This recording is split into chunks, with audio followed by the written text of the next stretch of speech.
ज्योतिषे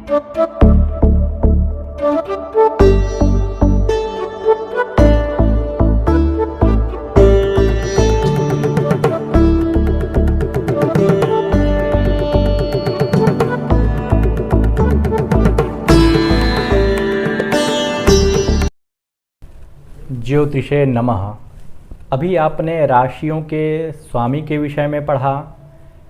अब इस वीडियो में आप नवमांश का साधन कैसे करना चाहिए, नवमांश होता क्या है, इसका निर्माण किस प्रकार से होता है, राशियों में इसकी स्थिति कैसी होती है या फिर इसका प्रयोजन क्या है नवमांश का, इन सभी के विषय में इस वीडियो के माध्यम से हम जानने का प्रयास करेंगे।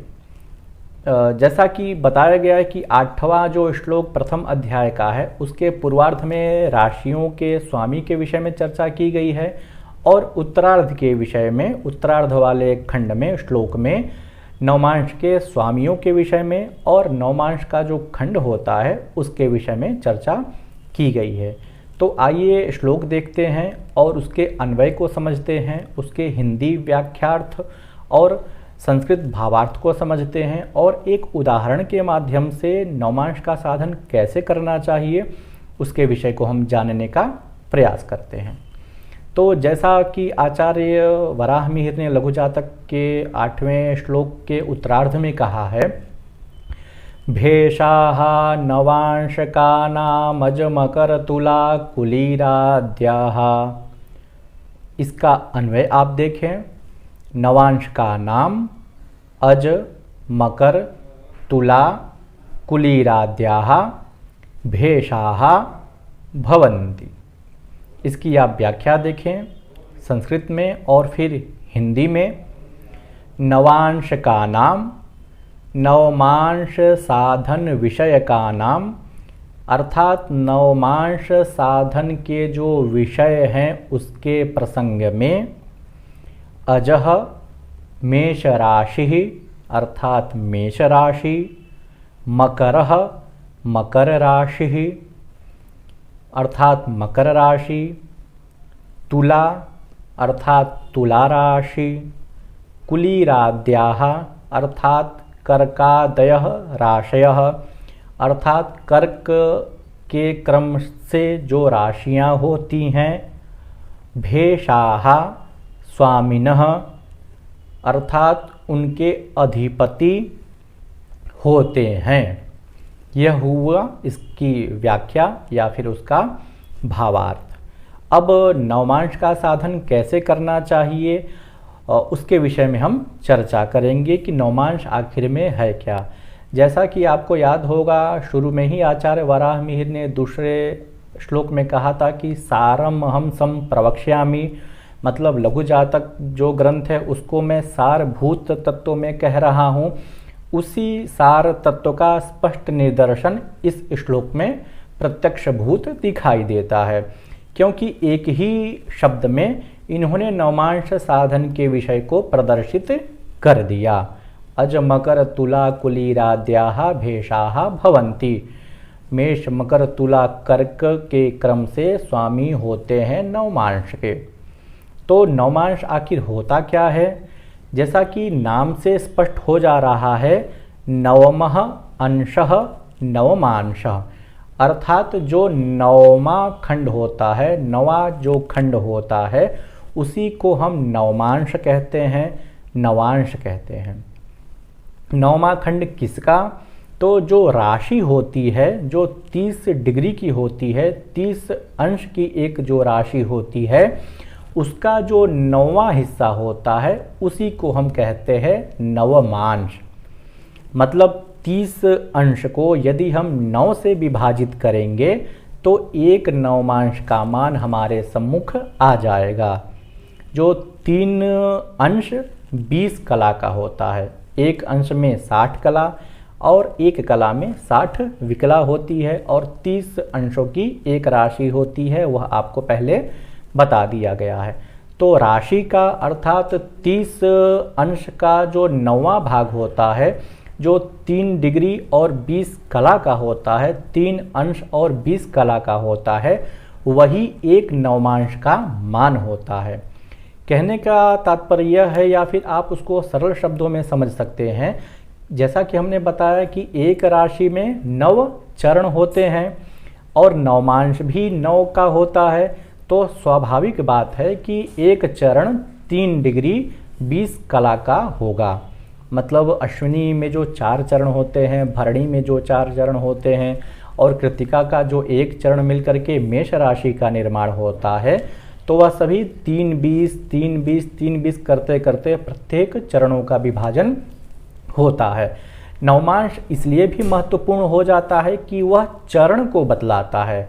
मतलब मेष राशि में ग्रह है, किंतु कौन से नवमांश में है, अर्थात वह किस चरण विशेष में है, उसका सूक्ष्म प्रभाव होगा। मेष राशि 0 से लेकर 30 डिग्री तक की होती है, तो मेष राशि में 0 से लेकर के 30 डिग्री तक का जो फल होता है, 30 अंश तक का जो फल होता है, वह हमेशा समान नहीं होता है, परिवर्तित होता रहता है। वह केवल और केवल नवमांश के आधार पर या फिर चरणों के आधार पर आप उसे कह सकते हैं। तो 9 चरण होते हैं, उसी को नवमांश समझना चाहिए। तो 3 अंश 20 कला का एक नवमांश होता है, जो चूचे, चोला, अश्विनी, लीलू, लेलो, भरणी इत्यादि क्रम से उसे बताया गया है। जब जातक का नामकरण संस्कार करते हैं, जो जन्म नक्षत्र के आधार पर निर्धारित करते हैं, उसमें नवमांश की महती भूमिका होती है। तो नवमांश कहने का मतलब यही है कि 0 से लेकर के 3-20 तक, फिर 3-21 से लेकर के 6-40 तक, फिर 6-41 से लेकर के 10 डिग्री तक 3 नवमांश हो गए। इसी प्रकार से आगे भी 11 से 20 तक 3 नवमांश हो जाएंगे और पुनः 21 से लेकर के 30 तक 9 नवमांश आपके पूरे हो जाएंगे। तो नवमांशों की गणना कैसे करें, तो उसी के लिए आचार्य ने बता दिया, अज, मकर, तुला, कुलीराद्याः। मतलब मेष राशि में नवमांश की गणना मेष राशि से करेंगे, वृषभ राशि में नवमांश की गणना मकर राशि से करेंगे, मिथुन राशि में नवमांश की गणना तुला राशि से करेंगे और कर्क राशि में नवमांश की गणना कर्क राशि से ही करेंगे। वृषभ राशि में मकर से नवमांश की गणना क्यों करते हैं, क्योंकि मेष, वृष, मिथुन, कर्क 9 चरण तो आपके पूरे हो गए, मेष राशि में ही समाप्त हो गए। तो वृषभ राशि में स्वाभाविक है कि 10वीं राशि ही जाएगी। इसी प्रकार से मिथुन राशि में तुला से प्रारंभ करते हैं, क्योंकि जो चक्र होता है उसमें क्रमशः 1, 2, 3, 4 यह लिखा हुआ होता है। तो आप इस चक्र के माध्यम से उसको समझने का प्रयास करें।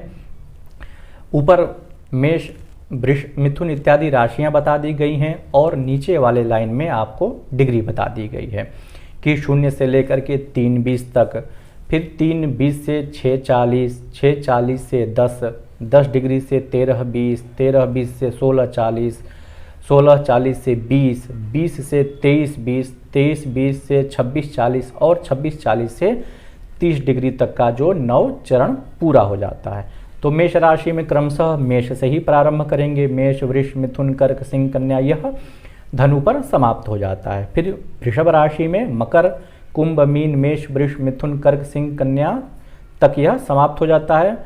मिथुन में तुला आ जाता है। मतलब करना कुछ नहीं, क्रमशः वह संख्या चलती रहेगी। तो इसी प्रकार से कर्क के बाद सिंह में पुनः मेष राशि आ जाएगी, कन्या में पुनः मकर राशि, तुला में पुनः तुला राशि और वृश्चिक में पुनः कर्क राशि आ जाएगी। धनु में मेष राशि से नवमांश का प्रारंभ होगा, मकर में मकर से ही प्रारंभ होगा, कुंभ में तुला राशि से नवमांश का प्रारंभ होगा और मीन राशि में कर्क से ही प्रारंभ होगा। इसीलिए कह दिया गया कि अज, मकर, तुला, कुलीराद्याः, मतलब कर्क इत्यादि यही क्रम से चलेगा।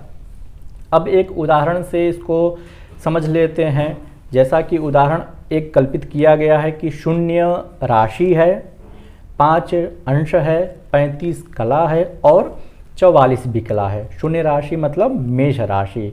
यदि वहाँ पर 1 लिखा रहेगा तो आप उसे वृषभ राशि समझे, 2 लिखा रहेगा तो मिथुन राशि या फिर मिथुन लग्न समझे। तो यहाँ पर 0 कहने का मतलब यह है कि मेष लग्न है और उसका 5 अंश बीत चुका है, 35 कला बीत चुकी है और 44 विकला बीत चुकी है। यह स्पष्ट लग्न है, मतलब इस राशि अंश कला विकला में किसी जातक का जन्म हुआ तो वह कौन से नवमांश में उसका जन्म हुआ है या फिर उसका जन्म किस चरण में हुआ है, उसको हम जानने का प्रयास करेंगे इस उदाहरण के माध्यम से।